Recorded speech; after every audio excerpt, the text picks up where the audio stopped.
हरिद्वार में सरकार की महत्वाकांक्षी पॉड टैक्सी परियोजना धरातल पर उतरती हुई नजर नहीं आ रही है।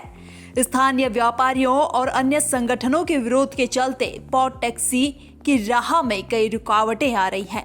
स्थानीय व्यापारी पॉड टैक्सी के रूट को लेकर लगातार विरोध कर रहे हैं। दरअसल त्रिवेंद्र सरकार के दौरान हरिद्वार को जाम से निजात दिलाने और आने वाले श्रद्धालुओं की सुविधा के लिए शहर में पॉड टैक्सी योजना प्रस्तावित की गई थी। सड़क के ऊपर केबल पर चलने वाली पॉड टैक्सी को सीतापुर से उत्तरी हरिद्वार तक ले जाया जाना है, जिसके बीच में कई स्टेशन भी बनाए जाएंगे। स्थानीय लोगों का विरोध है कि अपर रोड और मुख्य बाजारों पर सड़कें संकरी हैं। ऐसे में अगर यहाँ टैक्सी के लिए पिलर लगाए जाएंगे तो यहाँ व्यापारियों को भारी नुकसान होगा।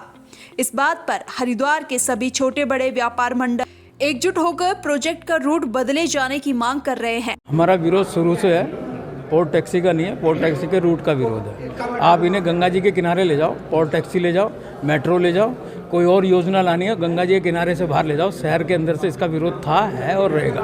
बहुत स्पष्ट है, क्योंकि हरिद्वार की जो सड़क है, जो इंटरली सड़क है, वो सड़क है 60 फुट की, और 60 फुट की सड़क में 5-6 चीज़ें अंडरग्राउंड हैं, जो कि अंग्रेजों के द्वारा डाली गई। सन 36 में सीवर लाइन, एक वो 2010 में डाली गई प्रेशर पाइप, और अभी कोरोना के दौरान डाली गई गैस पाइपलाइन, बिजली अंडरलाइन, ये सब कुछ अंडरलाइन है। ये योजना बनाई गई तब जो योजना बनाने वाली एजेंसी है, जो कंपनी है, उन्होंने ना तो इस विषय में स्टेक होल्डर से बात करी और ना ही लोकल जो प्रशासन है उससे बात की गई। जहाँ तक हर की पौड़ी क्षेत्र का विषय है, उस पर डिटेल्ड सर्वे हो चुका है और सारी रिपोर्ट्स भी जा चुकी हैं कि यहाँ उचित नहीं है।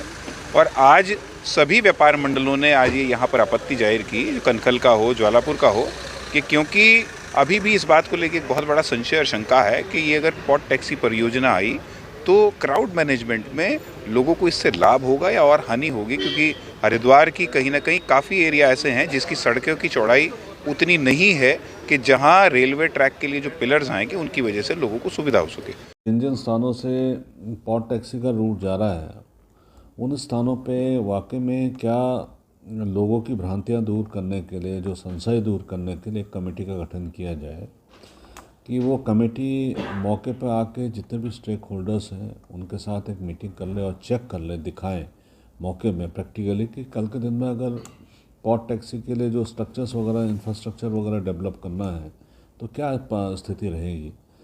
तो ये जो आप लोगों ने जो सजेशन रखा है, तो उसमें सारे के सारे सजेशन हम लोग शासन को भेज रहे हैं।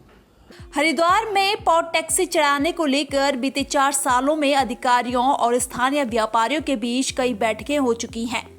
11 दिसंबर को जिला प्रशासन, उत्तराखंड मेट्रो रेल कॉरपोरेशन और स्थानीय संगठनों के बीच हुई मीटिंग ने एक कमेटी बनाने को लेकर निर्णय हुआ। ये कमेटी पूरे क्षेत्र का स्थलीय निरीक्षण कर सभी स्टेक होल्डर के बीच समन्वय बनाएगी और गलतफहमियों को दूर करेगी। अधिकारियों को उम्मीद है कि इसके बाद पॉड टैक्सी को लेकर काम शुरू किए जाएंगे। पॉड टैक्सी रोपवे की तरह ट्रांसपोर्ट करने वाली एक तकनीक है, जिसमें 4 से 6 यात्री एक केबिन के जरिए एक स्थान से दूसरे स्थान पर यात्रा करते हैं। परिवहन की यह व्यवस्था विदेश में संचालित होती है। हालांकि सरकार इस तकनीक को हरिद्वार में भी शुरू कराना चाहती है, लेकिन स्थानीय लोगों का तीखा विरोध पॉड टैक्सी की रफ्तार को थाम सकता है।